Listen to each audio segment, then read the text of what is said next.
ஒரு மகிழ்ச்சியான செய்தி. இதயம் நலனையின் விலை லிட்டருக்கு ரூபாய் 105 குறைஞ்சிருக்கு. செப்டம்பர் 2023ல 1 லிட்டர் இதயம் நலனையின் அதிகபட்ச விலை ரூபாய் 503. ஆனா இப்ப 1 லிட்டர் இதயம் நலனையின் விலை ரூபாய் 398 மட்டும்தான் தமிழ்நாட்டுல. அப்ப இனிமே எல்லாரும் இதயம் நலனை வாங்கலாம் இல்ல? கடந்த ஆண்டு குடும்ப நலத்துறையின் சார்பில் செயல்படுத்தப்படும் என்று அறிவிக்கப்பட்ட 3 அறிவிப்புகளை செயலாக்கம் பெறுவதற்குரிய நடவடிக்கைகள் எடுத்து அதை செயல்படுத்தும் விதமாக இன்றைக்கு இந்த நிகழ்ச்சி நடைபெற்றுக் கொண்டிருக்கிறது.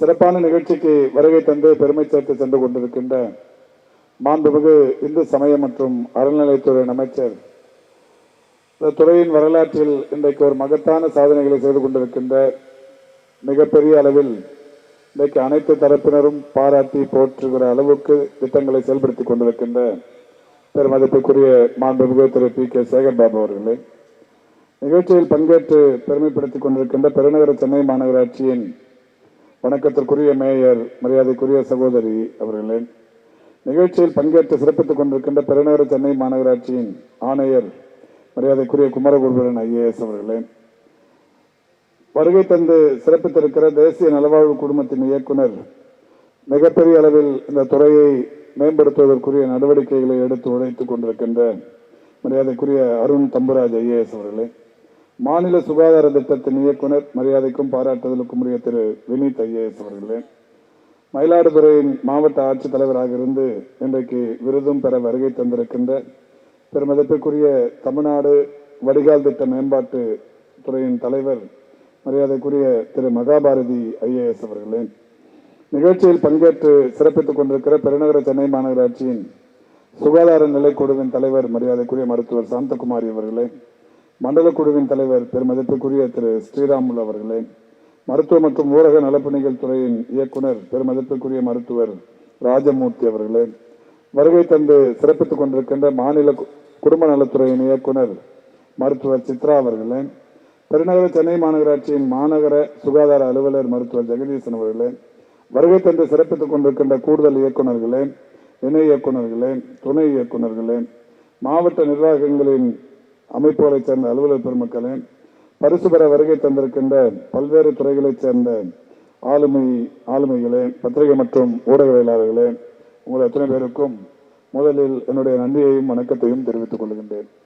மாண்புமிகு தமிழ்நாட்டின் முதலமைச்சருடைய வழிகாட்டுதலோடு தமிழ்நாட்டில் இன்றைக்கு கடந்த 4 ஆண்டுகளில் ஒவ்வொரு துறையிலும் செயல்படுத்தப்படுகிற திட்டங்களை பொறுத்தவரை அவர்களுடைய மானிய கோரிக்கைகளின் போது தொடர்ந்து அறிவிப்புகளை செய்து அறிவிக்கப்பட்ட அறிவிப்புகள் அடுத்த நிதிநிலை அறிக்கை வருவதற்கு முன்னால் இன்றைக்கு அவைகள் எல்லாம் ஒன்றன் பின் ஒன்றாக இன்றைக்கு செயலாக்கத்திற்கு வந்து கொண்டிருக்கிறது.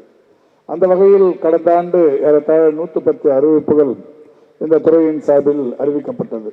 கடந்த 4 ஆண்டுகளில் அறிவிக்கப்பட்ட எல்லா அறிவிப்புகளுமே ஒவ்வொரு நிதிநிலை அறிக்கையில் அறிவிக்கப்பட்ட அறிவிப்பு அடுத்த நிதிநிலை அறிக்கையின் போது அவைகள் எல்லாம் எந்தெந்த வகையில் செயலாக்கம் பெற்றிருக்கிறது, எந்தெந்த வகையில் அவைகள் செயல்படுத்தப்பட்டுக் கொண்டிருக்கிறது, எந்தெந்த நிலையில் இருந்து கொண்டிருக்கிறது என்கின்ற புகைப்பட ஆதாரங்களோடு ஒரு புத்தகமாக வெளியிட்டு இந்த துறையின் சார்பில் தொடர்ந்து வெளியிடப்பட்டுக் கொண்டிருக்கிறது. மருத்துவத்துறையின் வரலாற்றில் கடந்த 4 ஆண்டுகளில் தான் முதன்முறையாக அந்த பணி செய்யப்பட்டு வருகிறது. ஒவ்வொரு ஆண்டுமே நிதிநிலை அறிக்கையில் கடந்த ஆண்டு அறிவிக்கப்பட்ட அறிவிப்புகளை எல்லாம் புத்தகமாக வெளியிட்டு அதனுடைய செயல்படுத்திய விதங்களை புத்தகமாக வெளியிட்டுக் கொண்டிருக்கிறோம். அந்த வகையில் இந்த துறைக்கான மானிய கோரிக்கை என்பது ஏப்ரல் 22 என்று அறிவிக்கப்பட்டிருக்கிறது. இதற்குள்ளாகவே கடந்த ஆண்டு அறிவிக்கப்பட்ட அனைத்து அறிவிப்புகளும் இன்றைக்கு இறுதி பெற்றிருக்கிறது. கடைசியாக இந்த 3 அறிவிப்புகளோடு நிறைவு பெறும் என்று நான் கருதுகிறேன். அந்த வகையில் இன்றைக்கு எல்லா அறிவிப்புகளுமே செயலாக்கம் பெற்றிருக்கிறது.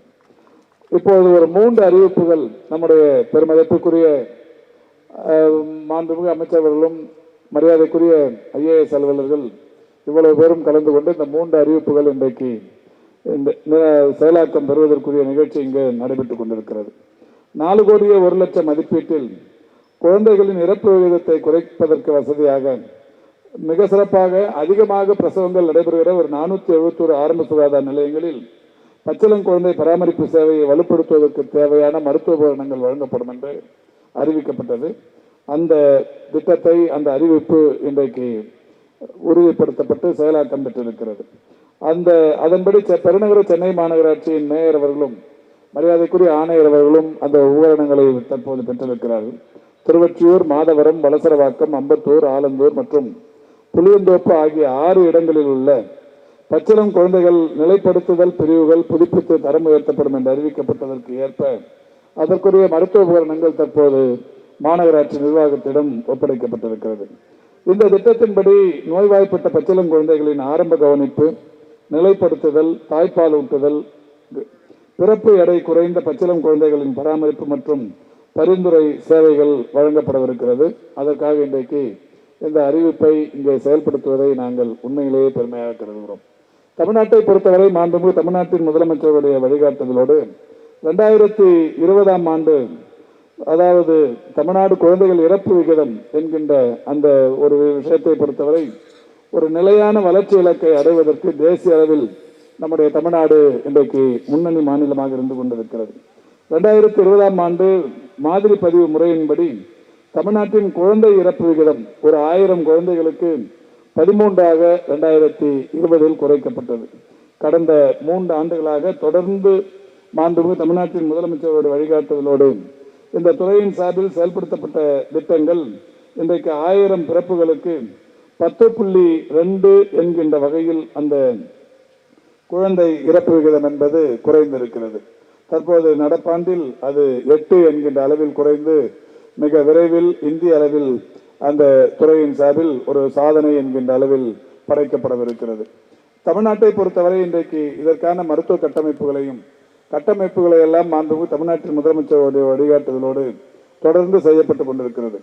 ஒருங்கிணைந்த அவசரகால மகப்பேறு மற்றும் பச்சிளம் குழந்தைகள் பராமரிப்பு மையங்கள் தமிழ்நாட்டில் 129 இடங்களில், சிறப்பு பச்சிளம் குழந்தை பராமரிப்பு பிரிவுகள் 88 இடங்களில், பச்சிளம் குழந்தை நிலைப்படுத்துதல் பிரிவுகள் 143 இடங்களில், ஊட்டச்சத்து மறுவாழ்வு மையங்கள் 8 இடங்களில், மாவட்ட மருத்துவமனையில் உள்ள ஆரம்ப நிலை இடையேற்று மையங்கள் 39, ஒருங்கிணைந்த பாலூட்டுதல் மேலாண்மை மையங்கள் 20 மற்றும் பாலூட்டுதல் மேலாண்மை பிரிவுகள் 20 என்கின்ற வகையில் இன்றைக்கு தமிழ்நாட்டில் மிக சிறப்பான வகையில் பயன்பாட்டில் இருந்து கொண்டிருக்கிறது.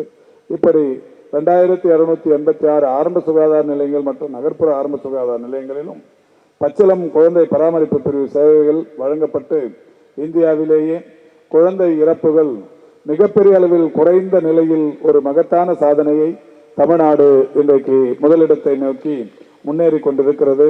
அதற்காக இன்றைக்கு உழைத்தவர்களுக்கு பாராட்டுக்கள், கேடயங்கள் வழங்கப்படுகிற நிகழ்வுகள் எல்லாம் இங்கே நடைபெறவிருக்கிறது.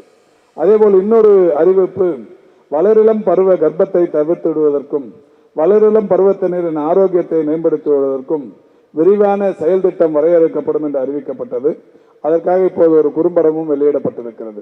ஏற்கனவே நான் கிருஷ்ணகிரி மாவட்டத்தில் உள்ள பெட்டமுகிலாலம் என்கின்ற ஒரு பகுதிக்கு சென்று அங்கே இருக்கிற ஒரு மலை கிராமத்தில், குறிப்பாக இந்த மலை கிராமங்களில் இருக்கிற மக்கள் இந்த வளரிளம் பருவத்தினர் அந்த திருமணங்கள், அவருடைய குறைந்த வயதிலேயே கர்ப்பம் அடைதல் போன்ற இந்த பல்வேறு விஷயங்களுக்கு விழிப்புணர்வை ஏற்படுத்துகிற வகையில் நாம் அன்றைக்கு ஒரு நம் துறையின் சார்பில் ஒரு நிகழ்ச்சியை நடத்தினோம். நிகழ்ச்சி நடத்தியதோடு மட்டுமல்லாது சமூக நலத்துறையோடு இணைந்து கிருஷ்ணகிரி மற்றும் தருமபுரி மாவட்டங்களில் பல்வேறு அந்த விழிப்புணர்வு நாடகங்களும் தெருக்கூத்துகளும் கூட நடத்தப்பட்டது.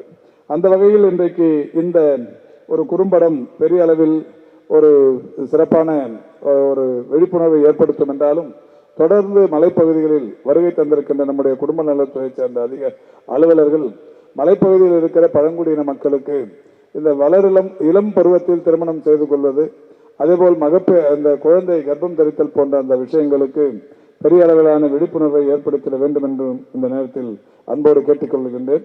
வளரிளம் பருவ கர்ப்பத்தை தவிர்ப்பதற்கும் இனப்பெருக்க மற்றும் பாலின நலனை மேம்படுத்துவதற்கும் ஆரோக்கியமற்ற வாழ்க்கை முறையை மாற்றுவதற்கும் மனநலம் காப்பதற்கும் ஊட்டச்சத்துள்ள ஆரோக்கியமான உணவு பழக்க வழக்கங்களை கடைபிடிப்பதற்கும் ஏதுவான ஆலோசனைகளை நாம் சம்பந்தப்பட்ட பகுதிகளில் இருக்கிற மக்களுக்கு தொடர்ந்து எடுத்துரைப்பது என்பது இந்த நிகழ்ச்சியில் நாம் எடுத்துக்கொள்கிற சூளுரை என்பதையும் இங்கு தெரிவித்துக் கொள்வதில் நான் பெருமைப்படுகிறேன். அதேபோல் இன்னொரு அறிவிப்பு எண் 68, 4 மாவட்டங்களில் உள்ள மாவட்ட தொடக்க நிலை இடையீட்டு மையங்களில் மதி இறுக்கம் மற்றும் நிலைகொள்ளா கவனச்சிதைவுக்கான சிகிச்சை மையங்கள் நிறுவப்படும் என்று அறிவிக்கப்பட்டது. அந்த அறிவிப்பின்படி தென்காசி, மதுரை, திருச்சிராப்பள்ளி மற்றும் கோயம்புத்தூரில் உள்ள மாவட்ட தொடக்க நிலை இடையீட்டு மையங்கள் மட்டுமல்லாது அனைத்து மாவட்டங்களிலும் டிஸ்ட்ரிக்ட் இயர்லி இன்டர்வென்ஷன் சென்டர்ஸ் என்று எனப்படும் ஆட்டிசம் குறைபாடு நோய்களை ஆரம்ப நிலையில் கண்டறியும் வகையிலான நிலைகொள்ளா கவனச்சிதைவுகளுக்கான ஒரு அட்டென்ஷன் டிப்ளிசிட்டி ஹைப்பராக்டிவிட்டி டிசார்டர் சிகிச்சை மையங்கள் கிளினிக்குகள் உருவாக்குவதற்குரிய நடவடிக்கைகள் எடுக்கப்படும் என்று அறிவிக்கப்பட்டது.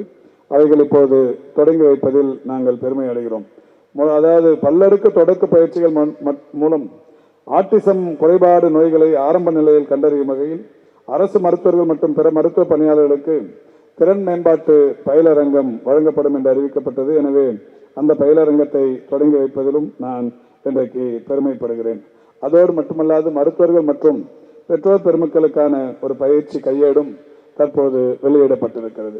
இவைகள் அல்லாமல் தானமாக பெறப்படுகிற தாய்ப்பாலை சேகரித்து பரிசோதனை செய்தல், பதப்படுத்துதல், சேமித்து வைத்தல் மற்றும் விநியோகித்தல் போன்ற வசதிகளை தாய்ப்பால் இல்லாத நோயுற்ற பச்சிளம் குழந்தைகளுக்கு வழங்கப்படும் விதத்தை இன்றைக்கு நாம் பார்த்தோம். அது எப்படியெல்லாம் இந்த அரசு செயல்படுத்திக் கொண்டிருக்கிறது என்கின்ற ஒரு குறும்படமும் போட்டு காட்டப்பட்டிருக்கிறது. இப்படி பல்வேறு திட்டங்கள் இன்றைக்கு இந்த நிகழ்ச்சியின் மூலம் தொடங்கி வைக்கப்பட்டிருக்கிறது. இவைகளையும் கடந்து குடும்ப நல திட்டங்களை மிக சிறப்பாக செயல்படுத்தி தமிழ்நாட்டை இந்திய அளவில் ஒரு முதன்மை மாநிலமாக கொண்டு சேர்த்துக் கொண்டிருக்கிற குடும்ப நலத்துறையைச் சேர்ந்த அலுவலர்கள் அனைவருக்கும் பாராட்டுக்கள் என்கின்ற வகையில் அவர்களுக்கு தற்போது கேடயங்கள் வழங்கப்படவிருக்கிறது. அந்த வகையில் இன்றைக்கு கடந்த ஆண்டில் பெண் குடும்ப நல அறுவை சிகிச்சை, ஆண் குடும்ப நல கருத்தடை முறை மற்றும் அந்தாரா ஆகிய குடும்ப நல முறைகளை மிக சிறப்பாக செயல்படுத்திய மாவட்ட அலுவலர்களுக்கும் அரசு மருத்துவக் கல்லூரி மருத்துவமனைகள், வட்டம் சாரா மற்றும் வட்டார மருத்துவமனைகளுக்கும் ஊரக மற்றும் நகர்ப்புற ஆரம்ப சுகாதார நிலைய மருத்துவ அலுவலர்களுக்கும் முதல் பரிசு, 2ஆம் பரிசு மற்றும் 3ஆம் பரிசு என்று தேர்வு செய்யப்பட்டது. மேலும் குடும்ப நல திட்டத்தில் ஆண்களின் பங்களிப்பை ஊக்குவிக்கும் விதமாக சிறப்பாக செயல்பட்ட 2 மாவட்ட ஆட்சியர்களுக்கு பரிசுகளும் இந்த நிகழ்ச்சியின் மூலம் வழங்கப்படவிருக்கிறது. ஒரு மிக சிறப்பான மகிழ்ச்சி ஒன்று என்னவென்றால், அன்றைக்கு அந்த பரிசை மாவட்ட அளவில் பெற்ற மாவட்ட ஆட்சியர் பெருமதிப்பிற்குரிய அருண் தம்புராஜ் அவர்கள் இன்றைக்கு NHMஇன் இயக்குநராக இங்கே அந்த பரிசு வழங்குகிற நிலைக்கு வந்திருக்கிறார். பரிசு பெறுவதற்கு வந்திருப்பவர் பரிசு வழங்குகிற இடத்திலேயும் இன்றைக்கு வந்திருப்பது என்பது மகிழ்ச்சிக்குரிய ஒன்று. அதேபோல் நம்முடைய மயிலாடுதுறையின் மாவட்ட ஆட்சித்தலைவர் அவர்கள் மாவட்ட ஆட்சித்தலைவராக இருந்தபோது அந்த பரிசை பெற்றவர். இன்றைக்கு அவர் தமிழ்நாடு வடிகால் திட்ட மேம்பாட்டுத்துறையின் தலைவராக பொறுப்பேற்றிருக்கிற சமயத்தில் அன்றைக்கு அந்த மாவட்டத்தில் அவர் ஆற்றிய பங்களிப்புக்கு, பணிகளுக்கு, சிறந்த சேவைகளுக்கு இன்றைக்கு அவரை ஊக்கப்படுத்துகிற வகையில் அவருக்கும் பரிசுகள் தரப்படவிருக்கிறது என்பதை மகிழ்ச்சியோடு தெரிவித்து, பரிசுகளை பெற வருகை தந்திருக்கின்ற நம்முடைய பெருமதிப்பிற்குரிய கடலூர் மற்றும் மயிலாடுதுறையின் முன்னாள் மாவட்ட ஆட்சித்தலைவர்களுக்கும் குடும்ப நலத்துறையைச் சேர்ந்த மருத்துவர்கள் மற்றும் மருத்துவம் சார்ந்த அலுவலர்களுக்கும் என்னுடைய மகிழ்ச்சி நிறைந்த பாராட்டுக்களை தெரிவித்து, இந்த துறையை பொறுத்தவரை, குறிப்பாக குடும்ப நலத்துறையை பொறுத்தவரை நம்முடைய மக்கள் நல்வாழ்வுத்துறையின் மிக முக்கியமான அங்கம். இதில் மகப்பேறு, தாய்மார்கள் இறப்பு, குழந்தைகள் இறப்பு போன்ற விகிதங்களில் நாம் தொடர்ந்து குறைந்து கொண்டிருக்கிறோம். ஒவ்வொரு ஆண்டும் பெரிய அளவிலான ஒரு நல்ல மாற்றத்தை கொண்டிருக்கிறோம் என்றாலும் அது பூஜ்ய நிலைக்கு வரும்போது நான் உலக அளவில் மற்றவர்களுடைய கவனம் நம் பக்கம் கிடைக்கும். இன்றைக்கு இந்த துறையின் சார்பில் பல்வேறு நடவடிக்கைகள் எடுக்கப்பட்டு பலராலும் பாராட்டப்பட்டு வந்து கொண்டிருக்கிறது. தொற்றா நோய்கள் என்கின்ற வகையில் இன்றைக்கு இந்த துறை ஆற்றியிருக்கிற பணிகளுக்காகத்தான் கடந்த ஆண்டு செப்டம்பர் திங்கள் 25ஆம் தேதி அமெரிக்காவில் இருக்கிற நியூயார்க்கில் ஐநா சபையின் பொதுக்கூட்டம் கூடி தொற்றா நோய்களுக்கு உலகில் மிக சிறப்பான வகையில் மருத்துவ சேவை செய்கிற இடம் என்கின்ற வகையில் தமிழகத்தை கண்டறிந்து United Nations inter agency task force award என்கின்ற ஒரு ஐநா சபையின் விருது தமிழ்நாட்டின் மருத்துவத்துறைக்கு கிடைத்திருப்பது என்பது ஒரு மகத்தான சிறப்பு. அதோடு மட்டுமல்ல, இப்போது என்குவாஸ், லட்சயா போன்ற பல்வேறு விருதுகள் 100 கணக்கில் ஒவ்வொரு ஆண்டும் பெறுகிற அளவுக்கு இன்றைக்கு நம்முடைய மருத்துவ கட்டமைப்பு உயர்ந்து கொண்டிருக்கிறது. மக்களை தேடி மருத்துவம், இன்னுயிர் காப்போம், நம்மை காக்கும் 48, இதயம் காப்போம், சிறுநீரகம் பாதுகாப்போம், பாதம் பாதுகாப்போம், நடப்போம், நலம் பெறுவோம். அதேபோல் இன்றைக்கு மக்களை தேடி மருத்துவ ஆய்வக திட்டம், தொழிலாளர்களை தேடி மருத்துவ திட்டம், செயற்கை கருத்தறுத்தல் மையங்கள் என்று ஏராளமான புதிய புதிய திட்டங்கள் எல்லாம் இன்றைக்கு இந்தியாவுக்கு மட்டுமல்ல உலகத்திற்கே வழிகாட்டும் திட்டங்களாக தமிழ்நாட்டின் மருத்துவத்துறையின் சார்பில் செயல்படுத்தப்பட்டுக் கொண்டிருக்கிறது.